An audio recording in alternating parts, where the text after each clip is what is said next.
Welcome to Maths Kaksha IIT JEE. I am Deepak Vijay and this video is on logarithm. We'll see a very important problem on logarithm in this video. So the question is, if the equation this has a solution for x when y is greater than c and smaller than b and y not equal to a, where b is as large as possible and c is as small as possible, then find the value of a plus b plus c. Options भी given है, आप एक बार question को try कीजिए. काफी अच्छा question है, language को पहले समझिए कैसे इसको स्टार्ट करना चाहिए. तो देखिए इस क्वेश्चन में सबसे पहली बात कि x की वैल्यू निकालना तो बहुत ही आसान काम. यहाँ पर आंसर जो है इस पूरे एक्सप्रेशन का जीरो दिया हुआ है, तो डेफिनेटली न्यूमरेटर जीरो होगा, तभी तो ओवरऑल एक्सप्रेशन जीरो होगा. तो न्यूमरेटर को यदि अलग से जीरो की इक्वल करें तो यहाँ से सॉल्व करना बहुत आसान है. यदि आप एक्सपोनेंशियल फॉर्म जानते हैं, तो एक्सपोनेंशियल फॉर्म में कन्वर्ट करना जानते हैं तो ये क्वेश्चन बहुत आसान हो जाएगा. एक्सपोनेंशियल फॉर्म क्या होती है कि यदि log a to the base b equal to c है तो इस लॉगरिथमिक फॉर्म को हम एक्सपोनेंशियल फॉर्म में लिख सकते हैं a इक्वल टू b की पावर में c. बेसिकली किस तरह से ध्यान रखा जाता है कि ये जो स्मॉल a है, नंबर है, ये तो आपका लेफ्ट में रह जाता है और साथ में b जो है उसकी पावर में राइट हैंड साइड, पूरा का पूरा राइट हैंड साइड आपका उसके पावर में आ जाता है, तो b की पावर c आ जाता है. यहाँ पर भी देखिए इसी तरह से इस इक्वेशन को सॉल्व करने की कोशिश करते हैं. सबसे पहले सबसे बाहर वाले लोग को सिंप्लीफाई करते हैं. तो सिंप्लीफाई करने के लिए हम क्या करेंगे, इसको एक्सपोनेंशियल फॉर्म में कन्वर्ट करेंगे. इस बाहर वाले लोग के लिए देखें तो ये पूरा का पूरा टर्म आपका स्मॉल ए है, यहाँ पर स्मॉल b की वैल्यू 12 है और यहाँ पर c की वैल्यू 0 है. तो जब ये पूरा स्मॉल ए है वो किसकी इक्वल आ जाएगा, 12 की पावर में 0 की इक्वल आ जाएगा. बेस की पावर में राइट हैंड साइड आ जाता है. यही हमारा कॉन्सेप्ट है एक्सपोनेंशियल फॉर्म में कन्वर्ट करने का. तो यहाँ पर देखिए इसको फर्दर लिखेंगे log of x to the base 4 और यहाँ पर बेस में है 8 इक्वल टू 1. ये बन जा रहा है 12 की पावर में 0 हमने लिखा है, 12 की पावर 0 बेसिकली 1 होता है. इसी तरह से देखिए अब ये सेकंड log को भी एलिमिनेट किया जा सकता है, इस log को एलिमिनेट किया जा सकता है. वापस से मैं एक्सपोनेंशियल फॉर्म में कन्वर्ट करूं तो यहाँ देखिए स्मॉल a का वैल्यू क्या है, ये पूरा का पूरा टर्म स्मॉल a है, ये स्मॉल b है और ये c है. तो b की पावर में c लिखना होगा हमको राइट हैंड साइड में. तो b की पावर c लिखेंगे स्मॉल a को, तो log x to the base 4 जो है वो आ गया आपका 8 की पावर में 1, 8 के ऊपर इक्वल आ जा रहा है. इसी तरीके से x को वापस से एक्सपोनेंशियल फॉर्म में कन्वर्ट करके निकाला जा सकता है 4 की पावर में 8. तो x की वैल्यू जो होगी वो 4 की पावर 8 की इक्वल आ रहा है. ठीक है, जिसको फर्दर लिखा जा सकता है 2 की पावर 16, 2 की पावर 16 लिखा जा सकता है. तो देखिए x की वैल्यू इस इक्वेशन में क्या होगी वो तो हम ऑलरेडी फाइंड आउट कर चुके हैं, लेकिन आपको एक चीज यहाँ ध्यान रखनी पड़ेगी कि ये x की वैल्यू तभी यहाँ पर हम निकाल पाएंगे जब डिनोमिनेटर कोई प्रॉब्लम क्रिएट ना करे. प्रॉब्लम क्रिएट करने से क्या मतलब है मेरा कि मान लीजिए डिनोमिनेटर जीरो हो जाता, डिनोमिनेटर जीरो हो जाए तो क्या x की वैल्यू हम यहाँ पर निकाल पाएंगे क्या? तो उस सिचुएशन में x की वैल्यू तो हम निकाल ही नहीं पाएंगे, जबकि क्वेश्चन में बोला गया है कि x का कोई ना कोई सॉल्यूशन तो आना है इस क्वेश्चन में. तो डेफिनेटली डिनोमिनेटर क्या नहीं होना चाहिए, जीरो नहीं होना चाहिए. और साथ में हम बोल सकते हैं कि जो log के अंदर जो क्वांटिटी रखी हुई है, ये पूरा का पूरा जो क्वांटिटी है, इस क्वांटिटी को भी हम देखें तो ये क्वांटिटी भी आपकी पॉजिटिव होनी चाहिए, क्योंकि ये किसके अंदर रखा हुआ है, log के अंदर रखा हुआ है. सिमिलरली ये जो क्वांटिटी है ये भी पॉजिटिव होनी चाहिए. तो एक बार हम क्या करते हैं, सबसे पहले डिनोमिनेटर को सिंप्लीफाई कर लेते हैं और फिर उसके बारे में डिस्कशन स्टार्ट करेंगे. तो डिनोमिनेटर आपका ये है, इसमें x की वैल्यू तो हम पुट ही कर देते हैं. x की वैल्यू ऑलरेडी हम निकाल चुके हैं, 2 रेज़्ड पावर 16 है, तो x की जगह मैं 2 रेज़्ड पावर 16 सेटिस्फाई करा देता हूँ. जैसे सेटिस्फाई करा रहे हैं तो यहाँ पर ये जो टर्म है इसका वैल्यू हम डायरेक्टली बता सकते हैं, ये तो 16 हो गया. ठीक है, तो ये 16 है, इसको रिप्लेस करो तो बेसिकली डिनोमिनेटर सिंप्लीफाई होकर के ये रह जा रहा है. तो अब हमें ये ध्यान रखना है कि इस इक्वेशन में यदि आपको सॉल्यूशन चाहिए x का, तो डेफिनेटली हमें इस बात को इंश्योर करना पड़ेगा कि ना तो डिनोमिनेटर जीरो हो, ना ही log के आगे जो टर्म्स रखे हुए हैं वो नेगेटिव हो. तो log के आगे जो टर्म रखा हुआ है वो क्या है, log ऑफ बेस में 4 और पूरा जो नंबर है वो क्या है, log 16 to the base y. तो ये जो पूरा का पूरा टर्म है ये डेफिनेटली पॉजिटिव होना चाहिए. सिमिलरली ये जो टर्म है ये भी पॉजिटिव होना चाहिए. तो बारी बारी से इन कंस्ट्रेंट्स का ध्यान देते हैं हम लोग. तो देखिए सबसे पहला कंस्ट्रेंट क्या है कि डिनोमिनेटर जीरो नहीं होना चाहिए, एंड सेकंड कंस्ट्रेंट क्या है, जो आपका पूरा का पूरा लॉगरिथम के जो अंदर नंबर है ये पूरा का पूरा number must be greater than zero, ये ग्रेटर देन जीरो होना चाहिए. ठीक है, तो एक बार हम लोग ये फर्स्ट इक्वेशन को पहले सॉल्व कर लेते हैं. इसको सॉल्व करने के लिए वापस से एक्सपोनेंशियल फॉर्म में कन्वर्ट करना पड़ेगा. तो एक्सपोनेंशियल फॉर्म अभी ऑलरेडी हमने डिस्कस कर ली है. क्या होती है कि यहाँ पर जैसे ही बात करें फर्स्ट log को एलिमिनेट करने की, तो कैसे किया जा सकता है, ये पूरा का पूरा टर्म स्मॉल a की तरह कंसीडर होता है और बेस की पावर में राइट हैंड साइड आ जाता है, बेस की पावर में राइट हैंड साइड. तो यहाँ पर देखिए बेस की पावर में राइट हैंड साइड लिखूंगा तो 5 की पावर में 0 वो हो जाएगा आपका 1 और आपका बेसिकली पूरा स्मॉल ए क्या है? ये पूरा का पूरा टर्म आपका स्मॉल ए था, तो ये लेफ्ट हैंड साइड में रह जा रहा है और राइट हैंड साइड में क्या आ गया? 5 की पावर में 0 ये आपका राइट हैंड साइड में आ गया। इसको सिंप्लीफाई करके 1 लिखा है। अब वापस से फर्दर हम इस लॉग को एलिमिनेट करने के लिए फिर से एक्सपोनेंशियल फॉर्म कन्वर्ट करते हैं।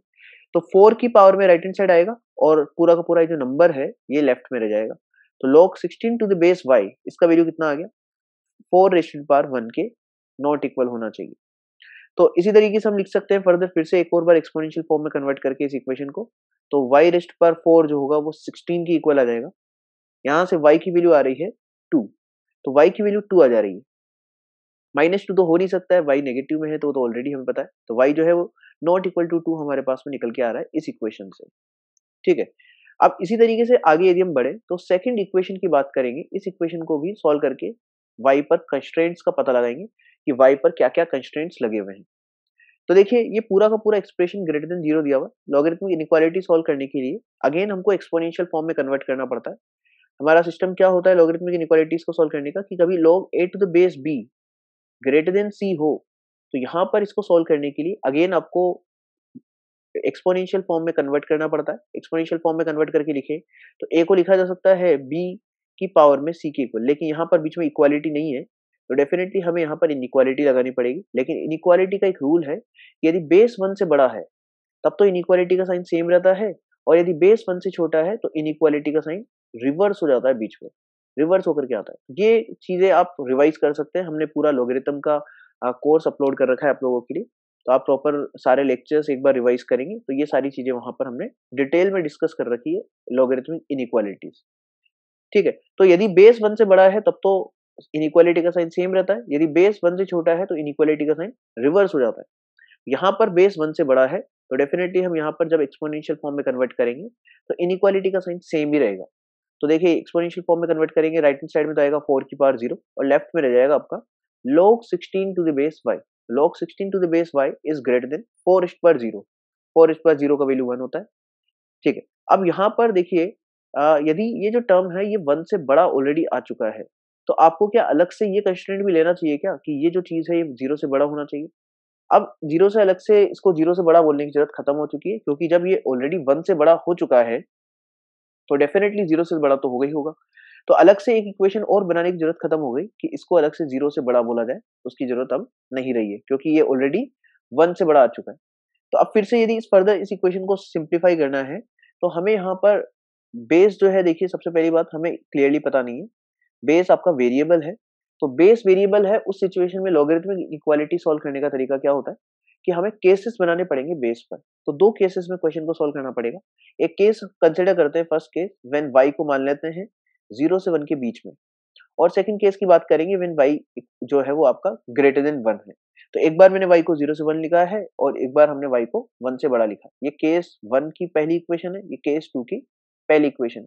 जो भी हम अजम्पशन मानते हैं उसको हमेशा इक्वेशन नंबर 1 मार्क करके चलना चाहिए। ठीक है, अब यदि बेस आपका 0 से 1 के बीच में है तब तो फिर इस इनइक्वालिटी को फर्दर सॉल्व करना पॉसिबल है। ठीक है, तो यहाँ पर एक्सपोनेंशियल फॉर्म में कन्वर्ट करूंगा मैं, देखिए तो एक्सपोनेंशियल फॉर्म में कन्वर्ट करूंगा तो 16 तो आपका लेफ्ट में रह जाएगा और y की पावर 1 आपका राइट में आएगा। तो 16 और राइट में आएगा आपका y की पावर में 1, और इनइक्वालिटी का साइन आप सोच लीजिए क्या रहेगा, रिवर्स हो जाएगा यहाँ पर, क्योंकि बेस आपका 1 से छोटा था। तो डेफिनेटली आ जाएगा 16 लेस देन y, इसको सेकंड इक्वेशन बोल दे रहे हैं।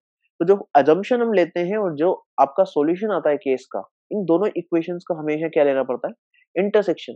तो दोनों इक्वेशंस का इंटरसेक्शन लूंगा तो देखिए हम क्या बोल सकते हैं यहाँ पर आंसर, आंसर हो जाएगा 5, क्योंकि y सेकंड इक्वेशन बोल रहा है y 16 से बड़ा, जो कि फर्स्ट इक्वेशन बोल रहा है 1 से छोटा। तो ऐसा कोई y कॉमन वैल्यू पॉसिबल नहीं है जो कि दोनों इक्वेशंस में लाई कर रहा हूँ। तो डेफिनेटली y जो हो जाएगा वो 5 के इक्वल हो जाएगा इस केस का आंसर। तो y बिलोंग्स टू 5 हमारा केस 1 का आंसर हो गया। इसी तरीके से सेकंड केस की बात करते हैं। सेकंड केस में अगेन इस इक्वेशन को सॉल्व करने की बात करेंगे। तो इनइक्वालिटी का साइन इस बार क्या रहेगा, सेम रहेगा। बाकी सब कुछ सेम है, एक्सपोनेंशियल फॉर्म में कन्वर्ट करना वगैरह, लेकिन जो आपका इनइक्वालिटी का साइन होगा वो आपका सेम आएगा इस सिचुएशन में। तो इनइक्वालिटी का साइन सेम रखेंगे तो ये आ जा रहा है 16 ग्रेटर देन y। अब फर्स्ट इक्वेशन सेकंड इक्वेशन का इंटरसेक्शन लेंगे। इंटरसेक्शन लेंगे तो आ रहा है y बिलोंग्स टू 1 से लेकर के 16 तक। तो 1 से 16 ओपन ओपन आपका y आ जा रहा है सेकंड केस का आंसर। तो दोनों केसेस के आंसर्स का यूनियन करना होता है। तो ये सेकंड केस और फर्स्ट केस के आंसर का यूनियन करने पर ऑब्वियस सी बात है फर्स्ट केस से कोई आंसर नहीं आ रहा, तो डेफिनेटली जो आंसर सेकंड से आ रहा है वही हमारा फाइनल आंसर हो जाएगा। लेकिन साथ में हम एक कंस्ट्रेंट और लगा के बैठे हैं कि y जो है वो आपका नॉट इक्वल टू 2 होना चाहिए। ऑलरेडी हम कंस्ट्रेंट निकाल चुके थे।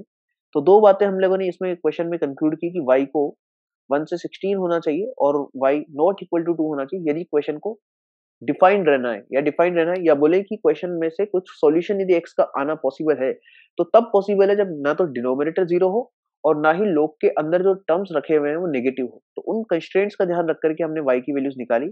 y आ जा रहा है 1 से 60 and y not equal to 2। तो देखिए क्वेश्चन को एक बार वापस देखते हैं, क्वेश्चन में क्या बोला जा रहा था कि यहाँ पर इस इक्वेशन का एक सॉल्यूशन हो, उसके लिए हमें बोला गया था कि y कहाँ से कहाँ तक लाई करना चाहिए, c से b तक, and y not equal to a होना चाहिए। तो कंपेयर करेंगे, देखिए यहाँ पर y जो है वो आ रहा है 1 से 16, तो c कंपेयर करने पे पता चल रहा है 1 के इक्वल होगा, और साथ में इसी तरह से हम बोल सकते हैं b जो होगा वो किसके इक्वल आ जाएगा, 16 के इक्वल, और a के लिए हम बोल सकते हैं वो होगा आपका 2 के इक्वल। तो यहाँ से a b और c तीनों वैल्यूज हमारे पास निकल के आ जा रही है। तो हमें जो पूछा जा रहा है वो है a प्लस बी प्लस सी, तो a प्लस बी प्लस सी का वैल्यू हो जाएगा इस सिचुएशन में 19। तो हमारा ऑप्शन बी जो है वो हमारा फाइनल आंसर क्वेश्चन में होने जा रहा है। तो देखिए इसी तरह के और भी बेहतरीन क्वेश्चंस के लिए आप मेरा चैनल सब्सक्राइब कर सकते हैं, वीडियो को लाइक कर सकते हैं। Thank you so much.